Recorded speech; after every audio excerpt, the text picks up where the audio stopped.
The Green Festival invited me to come show a documentary that I worked on that's about sort of social justice issues throughout the history of America. It's based on a textbook called A People's History of the United States that was written by a BU history professor named Howard Zinn.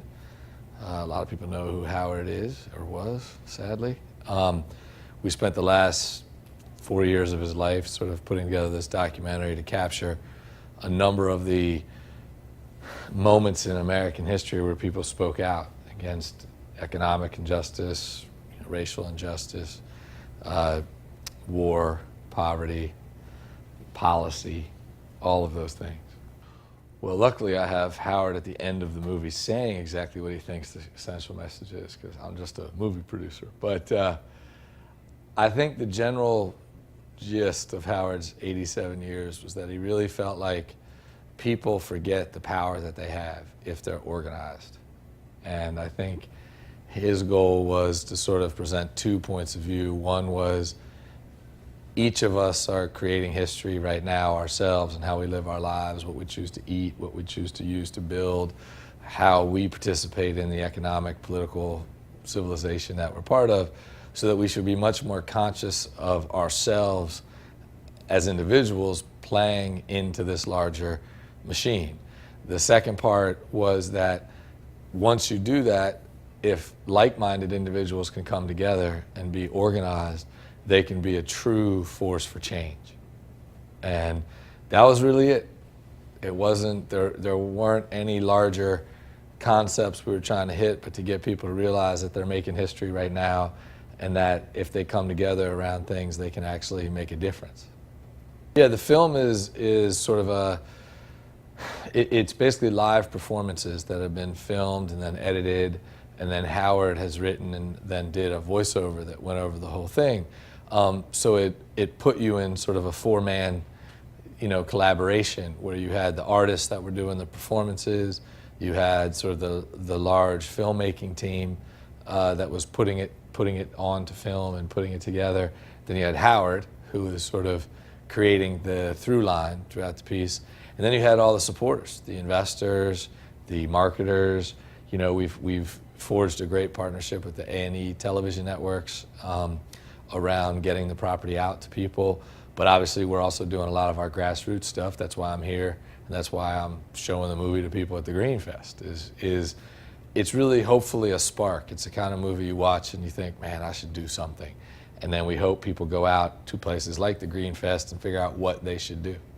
The thing that was the most fun for me as a straight for-profit filmmaker for the last 15 years was sort of watching people do a lot of things that are outside the norm. We had people who, particularly performers and filmmakers who, donated their time, donated their name, their likeness. Some people actually paid for things. We had, a number of actual crew members who donated their equipment. We had, real estate people who donated their venues. It was one of these things where, at least for me, it created a little bit of faith and hope that people still have at least a chunk of their energy devoted to trying to be part of something that might, make a difference or might actually not make a profit, that they were motivated by something else. And so, having been there from the beginning and sort of raised the money as well as been the filmmaker on it, I've gotten to see it from all sides. And the collaboration has been very powerful, and I think it will continue to be, because those same people are now taking it upon themselves to get people to watch the movie. So hopefully it'll work. I think we're gonna have to be patient. As Howard says, it took him 22 years to get 1 million people to buy his book, and then it only took 6 to get the second 1 million copies sold, and 7 million people have already seen the movie. So, you just keep pushing and keep living out there, and you just never know how it's gonna affect somebody. Traditional movie making starts with the general premise of, can we make money off of this project? And so when you start with that premise, it creates a whole different dynamic. So then it first creates a fight between the people who are necessary. The thing that's very hard about, I think, the media space in general is that there are two groups of people who actually control the marketing. And the marketing is really all that matters. Is if you can reach people, you know, that's a lot of power. And celebrity today and stars today have a lot of that power. And so do the dudes who are going to drop $50 million on a marketing campaign. And so you are constantly in a battle between those two people. And so if you start for profit, the immediate battle is who gets all the money, right? And so you have the bigger names, whether it can be a director like a Jim Cameron or somebody like that. It can be stars. And then it's the people who are putting up the money and the people who are putting up the marketing money. And there's a constant battle. And guys, in my job, we're just stuck in the middle the whole time because I'm not writing the check, nor am I the star. So it is very, in some ways, disheartening and disgusting. Because from the day you have sort of what you think is a fun idea, yeah, we should make a movie about this. This would be kind of cool. Or you read a book, or you read a short story, and you say, this would be kind of fun. People like this, or whatever. You literally know that the next 3 years of your life are just going to be watching people be as greedy as physically possible, right? And they're just going to be, you know, using their leverage against each other the whole time. So it is the antithesis of a collaborative experience. And so, you know, and we tried. You know, we had been working on Howard Zinn's movie since Good Will Hunting came out in 1998. And we sold it to Fox, we sold it to HBO, we sold it to another division of HBO, and every time it died under that scenario because it's possible it won't make money. It's possible that if you talk about the more messed up things in our country's history, that people will like it less.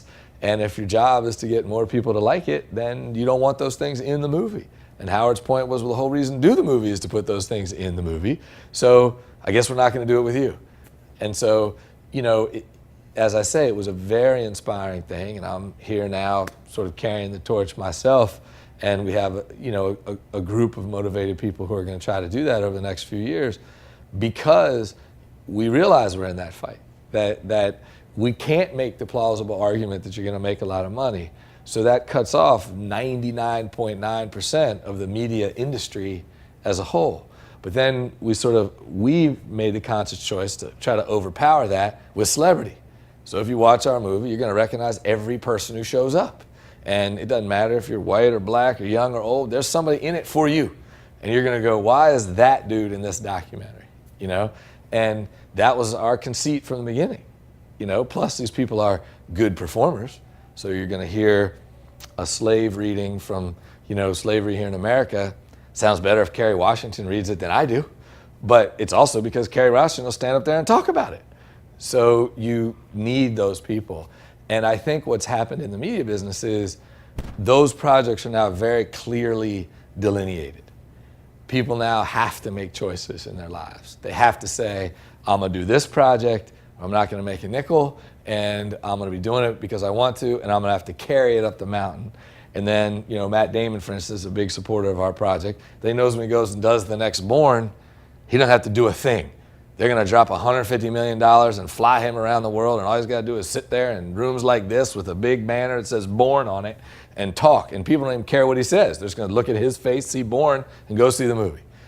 And I wish it was that easy with these other projects. The problem is there's a little bit of homework in it. There's some bad news in it. There's some spinach that people got to eat. And, you know, some people today just don't want to eat the spinach. And so, you know, there's a group of people around this film who are trying to find a way to make the spinach less painful or more tasty, depending on the way you want to use the analogy. And so I think that's been the biggest thing is in the normal Hollywood experience, it's also somewhat fun to have some of this in your life because for a lot of people, it's why they got into some form of entertainment, whether they're singers or songwriters or musicians or actors or playwrights or whatever. They did it to some extent for the group experience. You know, media requires multiple people in order to get done. Even songwriting requires more than one person. Very few people are the entire thing put together. And so you get into it because you like that collaboration and you like that attention. And then you get in a business where nobody's in it for the collaboration. They're all in it because, well, I'm getting paid a lot of money, or this could be the thing that gets me to the place where I get paid a lot of money, or my agent told me I should do this, or whatever it is. And so it's been very nice for all of us, I think, to work on it. And, you know, hopefully we'll be able to create some level of an economy where And that's why we're going out doing grassroots sales as much as we're trying to, A&E's been our partner to try to do more mainstream sales, is that we can actually at least get people their money back. So that it's not just always a loss. It's not just always charity. There should be a way for it to be, sustainable, because people do like it. They like going to movies and learning, and they like hearing about different places and different things. And, you just got to find a way to hit that market, I guess. And nobody's really trying right now. With the process of having, people in it for profit and people in it for something else is you basically somewhat fabricating your sales pitch to fit what you think the either person wants to hear, while hopefully not saying something that's impossible to deliver. My style, you can, have been seen on Project Greenlight, so anyone who's seen that will know, is I actually tend to be very direct. I just enter into a project saying, this is not one you're doing for money, right? Here's the economics of it. You could get your money back. You might make a little bit of money when I'm raising the money. And for the celebrities, I say right away, look, don't send me the rider you get on tour, and you're not getting any green M&Ms, and don't come if that's what you want, and we don't care. And my whole thing is if you're up front, people will actually embrace it. They don't care.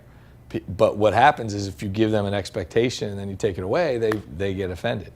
And so for me, it's all about balancing the requests and the needs of the different constituencies for a specific project. This project, the People Speak, was very difficult because we had 32 performers.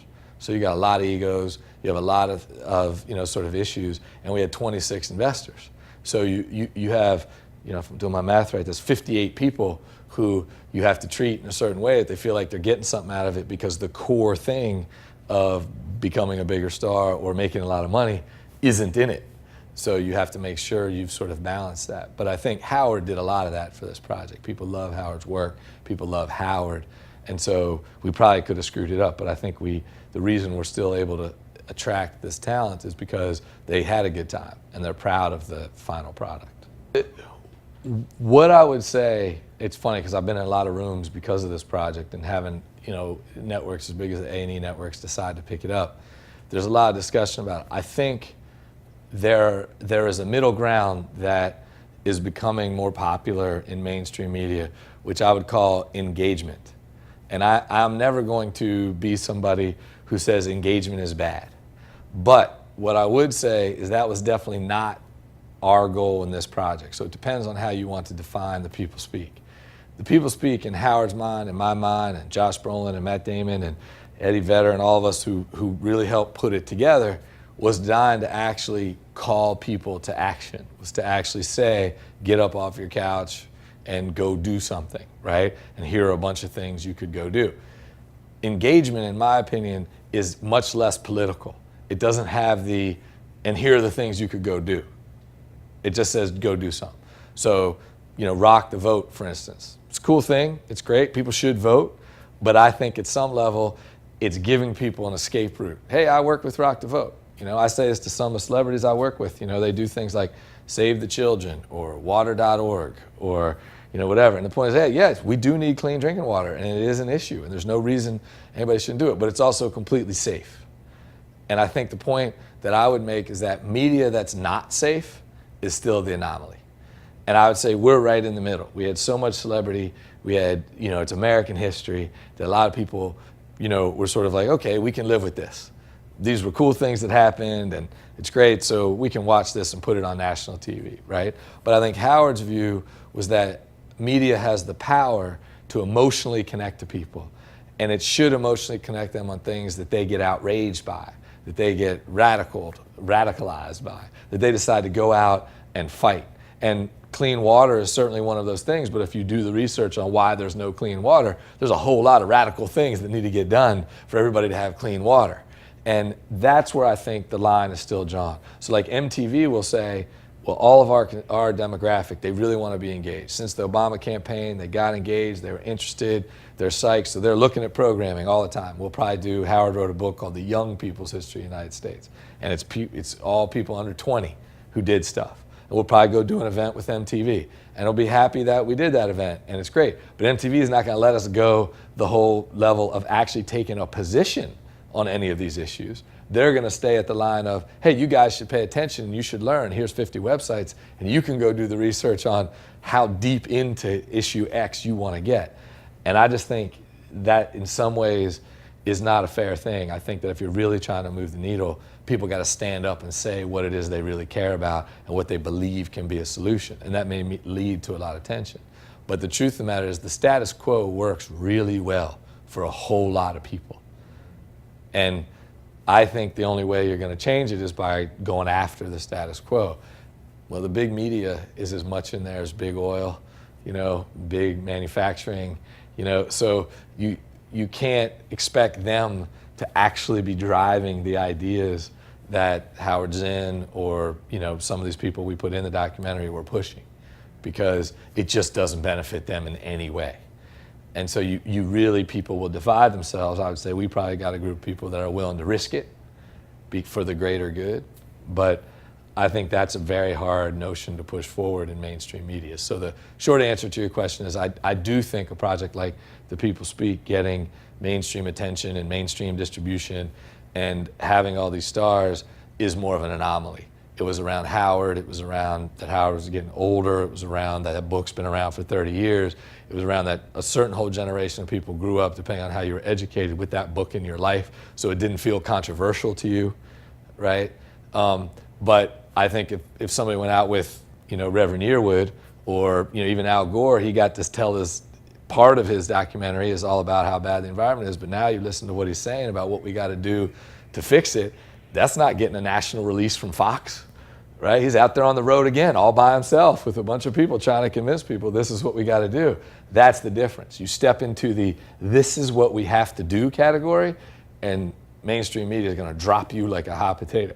What has changed is they will let you go into the area of you should get off your couch and go do something. But I'm not sure just telling people to go do something is actually making the difference. That's my personal view, but that is certainly what I would say. I think the internet has done one very drastic thing. I don't think it's leveled in any way, shape, or form, primarily because people are lazy people, and they're not out looking for it. What the internet has done is given you the ability to put all these ideas in everybody's house, for everybody who can get internet, which is unusual. There are a lot of times where you had to find the pamphlet, and you were lucky if you drove through Arkansas and saw the pamphlet. Like, you're just never going to even hear the idea of a garden on a roof of a building, right? Now you can get all of those ideas, but you still have to go out and decide in yourself that I'm going to turn off ESPN and I'm going to go over here and I'm going to learn about how I can make my house greener, right? Whereas you can't get from your house to your kid's school without being reminded Coke is a good drink, or without being told you should watch The Office on Thursdays on NBC.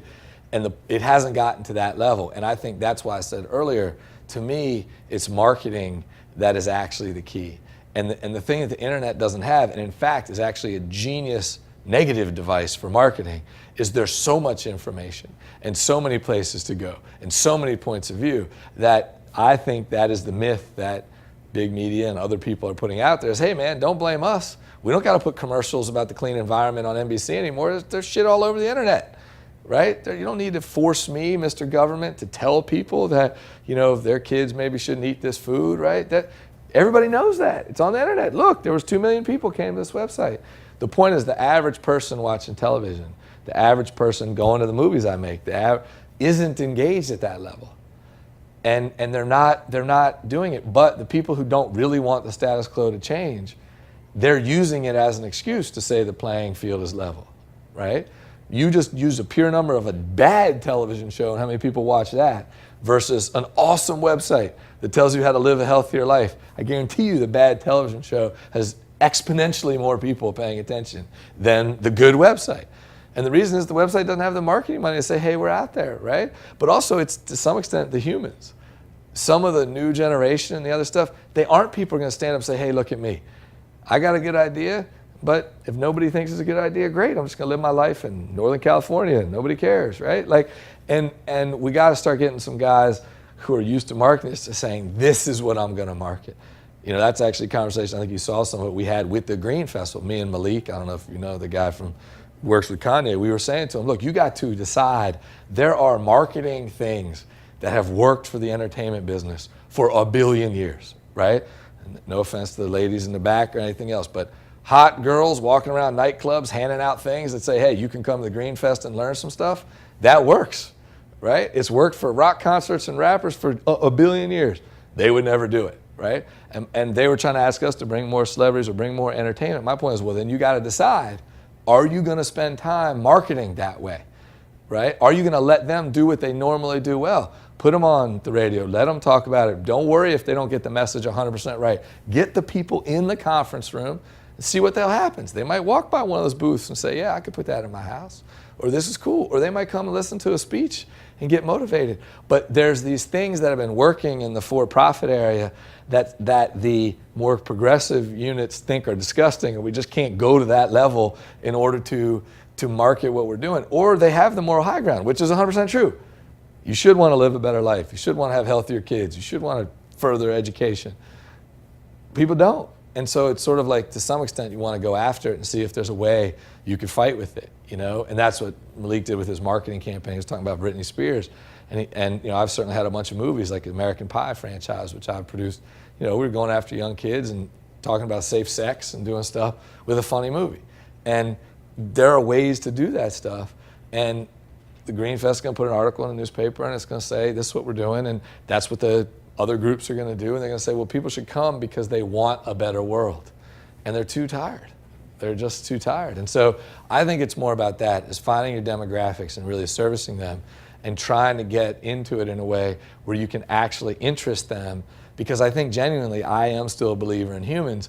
If you lead them, and there is a little bit that has to do with leading, they will come to the right place. But it takes time and it takes effort, and you can never underestimate the power of apathy. And so I think that's where media hopefully can help, because you can touch people in their own private space. Somebody watching a DVD can actually get moved because they didn't get forced on them, they weren't lectured by a teacher, their dad wasn't calling them, telling them, hey, you should compost in your backyard. Like, the point is, they can get motivated on their own, and however they personally click in is a way better motivator.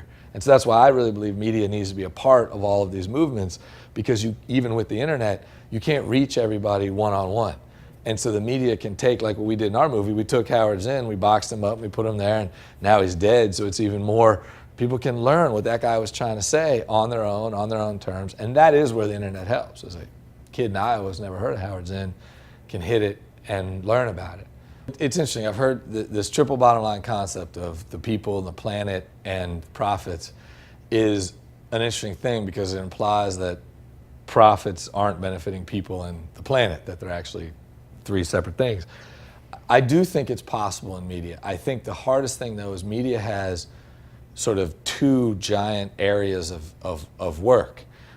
Actually, three, really. One is support of all the stars and the talent and the people.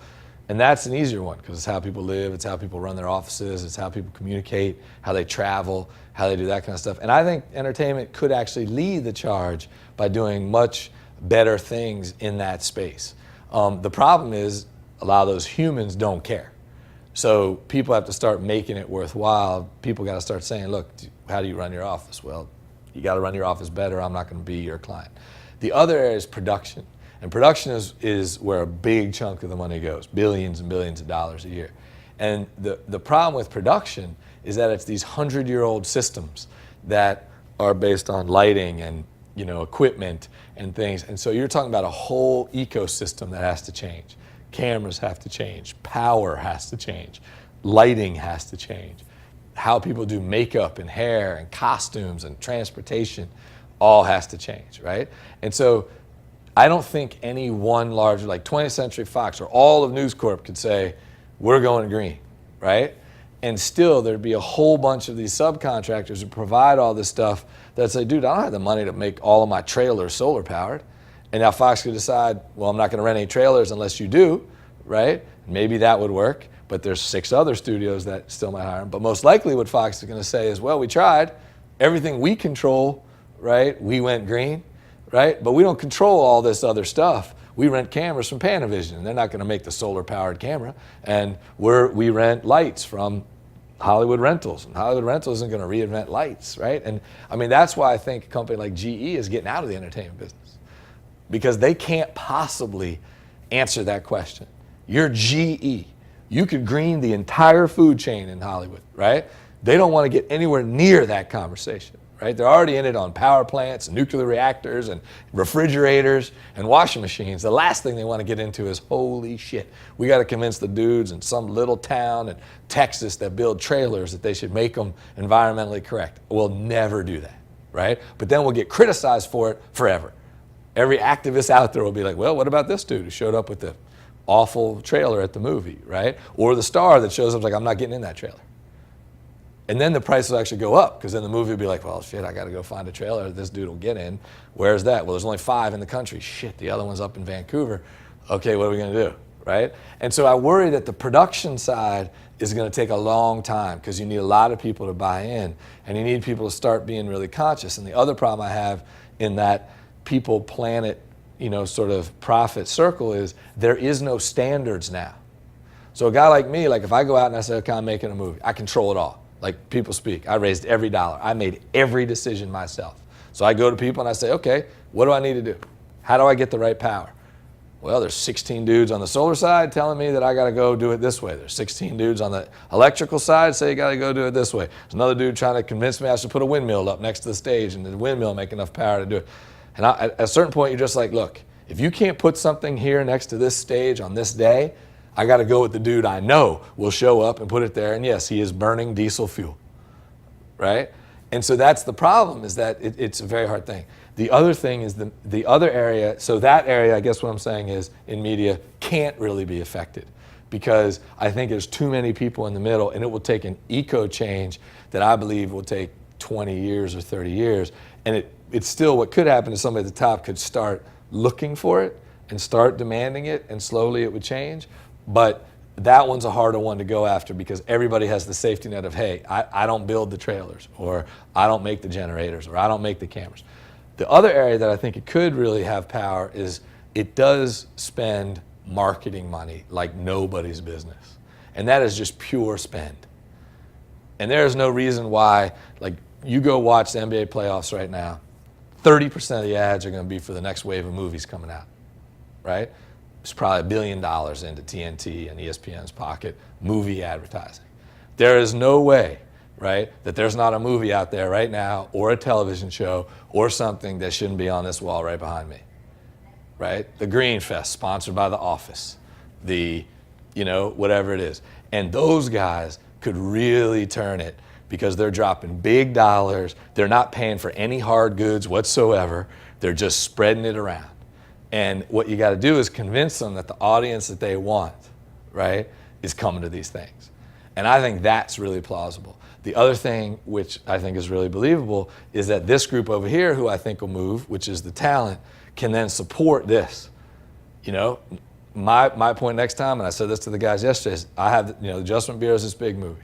I said, depending on when we come out, I will look at the dates. But I'd go to them and say, if the dates are right, I will make Universal do the press junket for the movie at a Green Festival. That's it. All the reporters got to come here.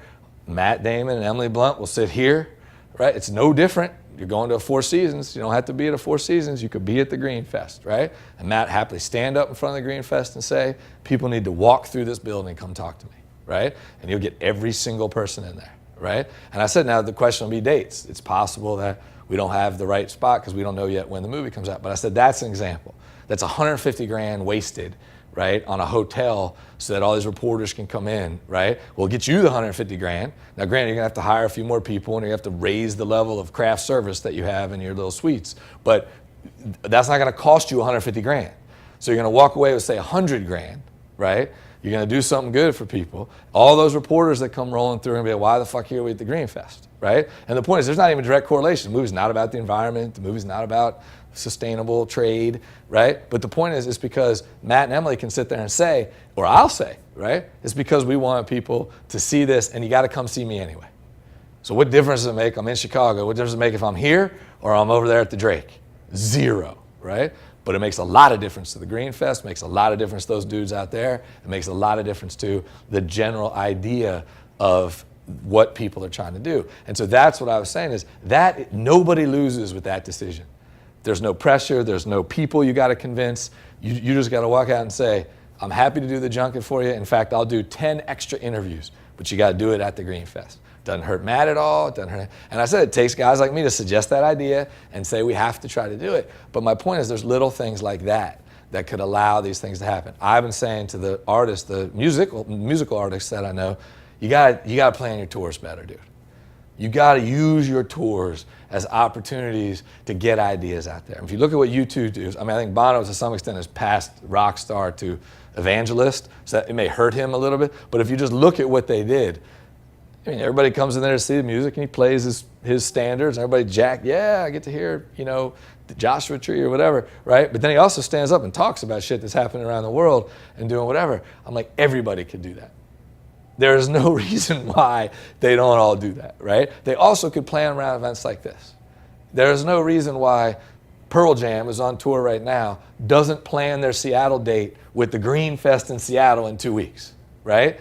And say, we're going to roll in, and I mean, I don't know Chicago well, but I've got to believe there's a venue in Chicago that Pearl Jam would love to play at, right? And it's not that Eddie and the guys wouldn't do it, right? It's that there's nobody trying that. It's hard enough to build a fucking tour. Why should we also try to manage the Green Fest or Farm Aid or whatever the hell it is into it, right? That's too hard, right? It's bullshit. I plan shit every day, right? You just put up the calendars, you look at it, you say to your boys, we're going here on this day because we want to support this, right? And that's where I think it could really change. And I think if those two areas really change, what ends up happening is the power structures start to care enough that it actually affects the production thing. Because they'll say, you know what, we've been out here on the road, on the stump for the Green Fest or for whatever. We can't keep making movies like this. We can't waste $200 million on a movie. No matter, I don't care, your Avatar, you go out and you made $3 billion, you shouldn't have spent $250 million on it, right? It's just a little bit disgusting to work in a business where it's okay to drop $250 million on one thing. Let alone the $100 million at marketing that got spent. So $350 million on one thing. People up there bitching about how expensive the war is every day. In my business, these things like, come on, man. There was a way to make that movie for less, And I just don't know, because it is a greed culture and it's all designed around that, and it's the American dream that I don't know if you ever try, but I certainly, sort of in the last 2 years have really tried to figure it out and encourage people to do it. But like I said, the production one's the hardest. But these two, I think we could try to slowly pull off, And I think it's actually less harmful to celebrities to have a point of view. And so hopefully that will continue on and we can give them positive reinforcement. My fear is that there's a window now, and if things go awry, if people stop going to Matt Damon movies because he supported the Howard Zinn movie, right? Or everybody decides they hate George Clooney because he gets out in front of all of these things, then there's going to be that next generation of stars just going to be like, fuck it. I don't know if you saw the end of Entourage, but that was that whole episode of Entourage that Matt was in where, he's trying to tell I forget what the guy's name is in the show, Adrian Grenier's character, you got to do something, man. And his whole thing is, no way, dude, I'm not doing anything. Right? And then LeBron James comes into it and they're both yelling at him, but Matt goes crazy on him. He's like, you have to do something. Don't worry about your career. What could happen to you? But that's the underlying thing, is you see a lot of these guys. I remember when Obama was coming through, Ashton Kutcher was doing a movie for a friend of mine, and he's from Iowa, and they were like, dude, just go to Iowa with the dude once, right? You're from Iowa. I was like, no, and he finally did, but he really was afraid. He was afraid that people were like, look, I'm a dumbass star. I do punked. Like, why does anybody want to listen to me about who they should vote for president? And our whole point to him was, you don't even have to tell them. You can say that. Get right up and say, nobody should listen to me, right? But what I'm just telling you is, because all you're doing is getting more people in to listen to Obama. And if they don't like him, then they don't like him, right? But the point is, you got to accept you can reach people. You get 1 million Twitter followers and then you decide you can go sell that to Coke, that's just a waste. Why have 1 million Twitter followers if that's all you're gonna do, And so hopefully those two sides, the guys with the marketing budgets and the stars, can quietly start doing some of that stuff, and we can change it. My fear is that the biggest pools of money are in these 5 major media conglomerates, and they're gonna fight you every step of the way. And what I think could actually happen is it won't be that humans stop going to Matt's movies. It'll be that Universal Pictures stop putting Matt in movies because they're like, I just don't want to deal with the politics, right? And, you know, I don't think it'll happen to Matt, and Matt's being very smart about it, but I'm just saying that that's the risk. You know, Sidney Poitier would certainly say that there was chunks of his career where people were like, I can't deal with it. You know, Paul Robeson would argue he never became a movie star because of it. He was a theater star. So there's a lot of issues out there for why this thing could easily go south, and you know, so we're trying our best. Race relations in America, I think, is a very interesting thing. I obviously represent the bad side of all of those things. I grew up in the 60s, and I think, you know, and my two best friends in life were African American, and one of them lived in a house with dirt floors in 1981. I'm from Maryland. They had slaves long after the Civil War. And, you know, I think it is something that's also changing, because I think when you say race relations, most people from a certain age think of it as black and white. And I think that there's a whole other group of folks that are coming up in the Latino and Hispanic community where race relations, somehow they don't think that applies to them in a weird way. But I personally, and I think what we were saying in the movie, was that there had to be these cycles of it. You know, like Howard made a very big point of talking about there were race relations and issues during the Revolution and during the forming of the country. Then the Civil War came, and everybody thought, okay, it's the Civil War, and you know, we're going to solve slavery now. And then you had Reconstruction, and then the 60s had to come, because it never actually works. And I think it's this larger question of prejudice, right, is something that I think we have not come anywhere near addressing. And I think that though the economic situation affects this drastically, which is that people are looking for unfair advantages, or what I would say is that people are looking for safety. And unfortunately, there is safety in being part of a group that you're inherently part of. So Italians control this union, or African Americans control this neighborhood, or there's a, you know, gay and lesbian, we have a whole West Hollywood section of LA where you just feel safer being gay there than you do somewhere else. And I think this idea of segregation, even if the segregation is a whole state, right, is a very scary thing for our country. And I think it's also now happening economically. And so I guess my answer to the larger question, we certainly spend a big chunk of the documentary talking about race relations, is that people have to understand that it never goes away, and as people become more desperate, it becomes even more entrenched. And so that it's a combination of speaking out and actually being willing to talk about it, because people do always want to get to a place where they say, it's done, we fixed that. Stop talking about that. And it can be on any level, right? Okay. And but then there's this other side of it, which is that people are still experiencing it, and so it creates disenfranchisement. Because they say, wait a minute, I'm experiencing this. I know that guy just was prejudiced against me because I'm black. Or I know that guy was prejudiced against me because I'm gay. I can't do anything about it because everybody's decided that those issues are done, or there's nothing there. Or I can't get married, but I can still live a normal life. And I think that is a big part of what our documentary was about, is that you can never stop. These things are cyclical. Like the thing that I was really motivated by the first time I got involved with it was that exact point. And it was that it consistently comes back around. Now, that could be a failure in humans. Maybe humans cannot be enlightened. But I think that you have to keep trying, and that there's actually great progress, but it's iterative. It goes forward, comes back, it goes forward, it comes back. And so for me, I think that the race issue and prejudice in general is a very, very important issue for people to keep talking about and to keep analyzing about why it continues. Because I don't know anybody that if you went up to them and said, you know, I don't think this person should eat at this counter, I don't think I should be near this person, they can't go to my school, or this. I don't know anyone who does that openly anymore. It doesn't mean that there's not prejudice happening. And so how does that evolve over time? Then the reactions to it have to evolve over time. They have to then come back and say, wait a minute, it's still not right. So that would be what we tried to say in the documentary.